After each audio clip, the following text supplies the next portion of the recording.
எனக்கு ஒரே வருத்தம் என்னன்னா கோப்ரா வந்து சரியா போகல. பட் அது வந்து சில சமயம் நம்ம சில விஷயங்கள் பண்ணோம். நம்ம வந்து கடவுள் கிடையாது. சில டைம் ஒர்க் அவுட் ஆகும், ஏன் ஒர்க் அவுட் ஆகுது நமக்கு தெரியாது. ஆனா அந்த படத்துல நான் சில காட்சிகளை நடிச்சது வந்து நான் வேற எந்த படத்துல நடிச்சிருக்க மாட்டேன். அவ்வளவு நல்லா நடிச்சிருப்பேன். ஆனா ஒரு படம் வெற்றி அடைஞ்சா மட்டும்தான் அது போய் சேரும். அதனாலதான் இங்க வந்து இந்த படம் வெற்றி அடையும் போது நம்ம பட்ட கஷ்டம் அவங்க தெரியுதுல, அவங்க ரசிக்கிறாங்க, நிறைய பேர் வந்து சொல்றாங்கன்ற போது அவ்வளவு சந்தோஷமா இருக்கு. இன்னைக்கு டிமாண்டிக் வாங்க நல்லா போயிட்டு இருக்குன்னு நினைக்கும் போது hats off you guys, all the best you Arulnithi and to Ajay. I really love that. நம்ம ரெண்டு பேரும் கோப்ரால சந்திச்சது இங்க வந்து நம்ம சரி கத்துறோம்னு நினைக்கிறது ரொம்ப சந்தோஷமா இருக்கு. அண்ட் மகான் ஒரு படம் வந்து OTT-ல விட்டாங்க. எனக்கு வந்து அந்த படம் ரொம்ப பிடிச்சது.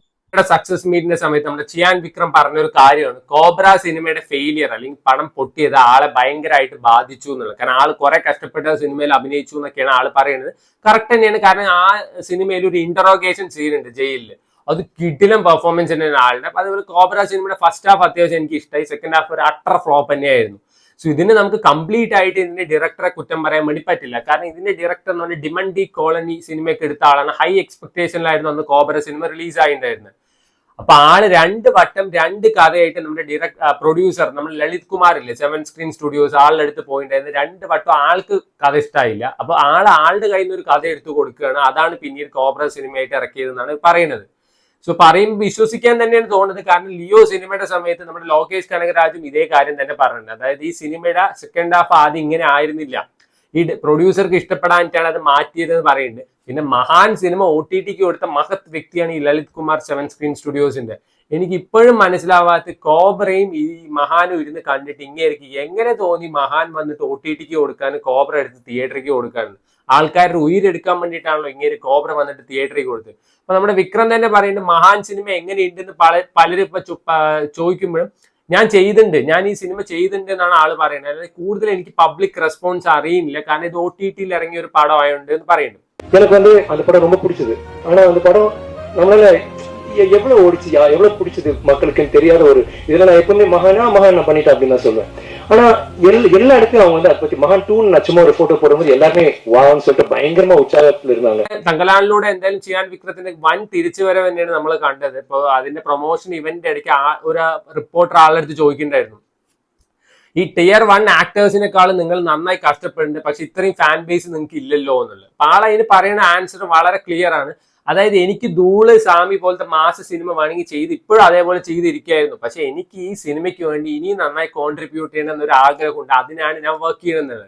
ഈ Tier 1 ആക്ടേഴ്സിന്റെ അത്ര ഫാൻസ് ഇല്ലെങ്കിൽ പോലും ഇങ്ങേര് ചെയ്യണതിന്റെ 10% പോലും ഒരു Tier 1 ആക്ടേഴ്സും ചെയ്യാൻ പറ്റില്ല എന്നുള്ളത് തന്നെയാണ് സത്യം. ഇപ്പൊ തങ്കലാൻ തന്നെ എടുത്തു നോക്കിയാൽ നമുക്ക് പറയാൻ പറ്റും, ഇന്ത്യയിൽ ഒരു ആക്ടർ ഇതിലും നന്നായിട്ട് ഇന്ത്യയിൽ ഒരു ആക്ടർ ചെയ്യാൻ പറ്റുന്നു. കാരണം പെർഫെക്ഷന്റെ എക്സ്ട്രീം അല്ലെങ്കിൽ ഒരു എപ്പിറ്റോമാണ് ചിയാൻ വിക്രം ചെയ്തു വെച്ചിരിക്കുന്നത്. ഇപ്പൊ നമുക്ക് പറയാന്ന് വെച്ചാൽ ഇന്ത്യൻ സിനിമ ഏറ്റവും ബെസ്റ്റ് ആക്ടേഴ്സ് വെച്ച് മോഹൻലാൽ, മമ്മൂട്ടി, കമൽഹാസൻ, വിക്രം തന്നെ നമുക്ക് പറയാൻ പറ്റൂ.